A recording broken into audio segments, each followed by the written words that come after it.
I consult with a lot of shops around the country wondering why they should invest in heat transfer. In this video, I want to show you the differences to your business when you are considering direct embroidery onto headwear versus heat transfer. Certainly, direct embroidery has been the premium technology for decorating hats for years, and it's still a staple out there in the industry. I don't think it's going anywhere anytime soon. But heat transfer, with the advent of new heat press technology, is really changing the game for a decorator. And so I want to point out some reasons through this video on why you should take a strong look at heat applied technology to grow your business. But first, let's start and review the embroidery process. The design that we're going to be working with today is this Graybird Athletics design. And this is a design that has 8 colors in it. And so we'll need a thread color for each of the 8 colors.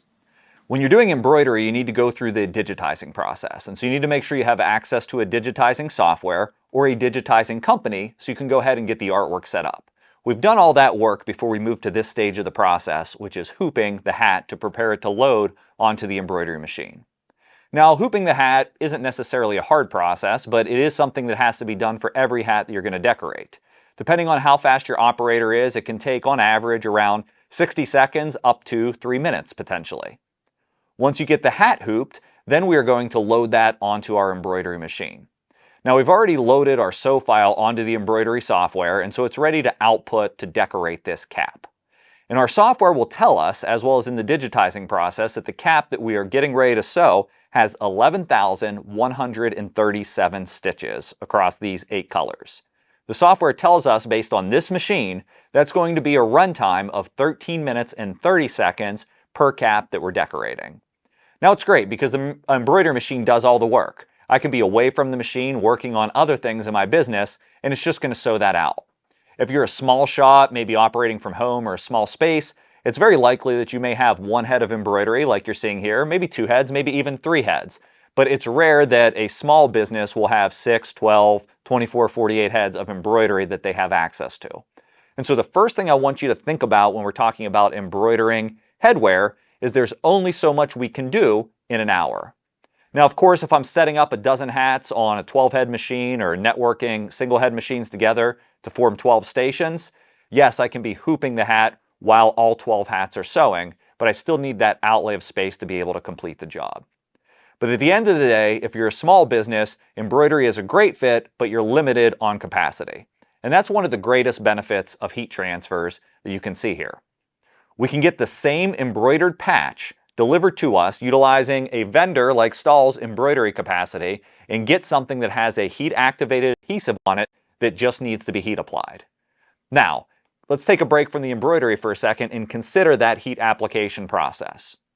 In order to decorate with heat application, it's recommended for these patches that you have a machine like the Hotronix 360 IQ that has top and bottom heat.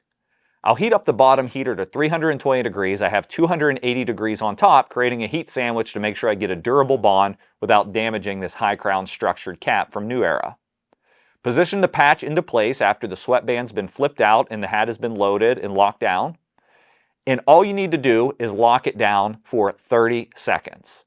That's right. After you load the hat, position the patch, and lock down the machine, it takes 30 seconds of dwell time.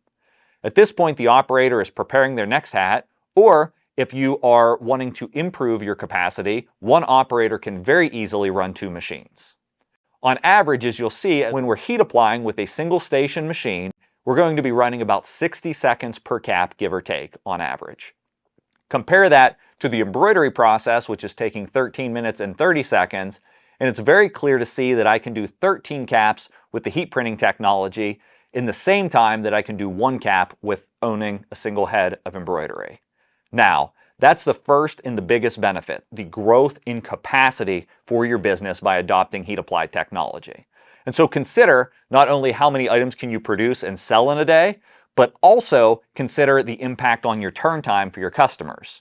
You'll be able to deliver products quicker after they've arrived to the door with heat printing technology, getting into your customers' hands as quickly as possible. So that speed, that increased capacity, that potential growth, that's one of the biggest benefits when we compare heat press versus embroidery, whether that's for headwear or other products. Number 2, I'd really like you to think about the labor and the really skill that's required to complete the embroidery process. There's a lot of technical steps running the machine. On this job, we don't even have a thread break, and that's the runtime, but the operator does have to have a technical knowledge to be able to run that machine. The reality is with heat press, it's a lot easier to onboard. You can train somebody to run this machine like we're doing here across this job in a matter of, I'd say, 15 to 30 minutes to be up to a level of proficiency in producing 1 hat per minute. Now, of course, they may make some mistakes, but over time you'll find that heat press operators are very easy to train, very easy to scale, and very easy to replace if you find yourself in a situation like that. And so think about that labor component and how quick and easy it is to replace yourself or replace your employees and really build a proficiency when it comes through heat printing technology. All the work's already done and it's in the patch, all the tough work. All you need to do is make sure you know how to load and heat apply. I'd also like you to consider the space. Heat transfer technology is a leaner technology than embroidery. It's actually going to help to reduce your overhead. Number one, with the investment in the equipment, you're talking about a fraction of the price. I'd guesstimate probably 1/10 of the price to be able to adopt a heat press that's going to get, potentially 13x output in your capacity like we covered earlier. And so not only is it less expensive from an initial equipment investment, but it's also less expensive from a space standpoint. The footprint of a cat press like we see here is much smaller than the footprint of an embroidery machine. And so when we're thinking about overhead in our business, and we should be thinking about labor and overhead as a part of our cost equation, we're able to operate a very lean model when it comes to heat applied decoration. And then last but not least, I want to talk about the different finishes that you can achieve. Now, yes, there are metallic threads and a lot of things we can do on the embroidery side to be able to execute different finishes onto headwear on that same machine. But with heat printing, it's as simple as sourcing a different patch type. So maybe if I want to upgrade a client's logo from a standard embroidered finish, and when I bring them into something more current and metallic, I can access a product called FlexStyle by Stahls. Some of our customers market it as liquid embroidery. Now I'm able to achieve a premium result on the exact same equipment using the exact same settings in the exact same process, which means my employee doesn't need to learn a bunch of different rules to accommodate different looks. Not only FlexStyle, but PVC patches, leather patches, sublimated patches. The list goes on and on. There are so many different opportunities that you can explore with heat applied technology. Now again, I don't think embroidery is going anywhere, and it makes sense for a lot of businesses. But I want to encourage you, regardless of whether you're a small business or a very large business, to think about the benefits of heat applied technology. It's a process that's really growing as we move into the future. And I think it can be a great fit for your business to help you grow your sales. Thanks for watching.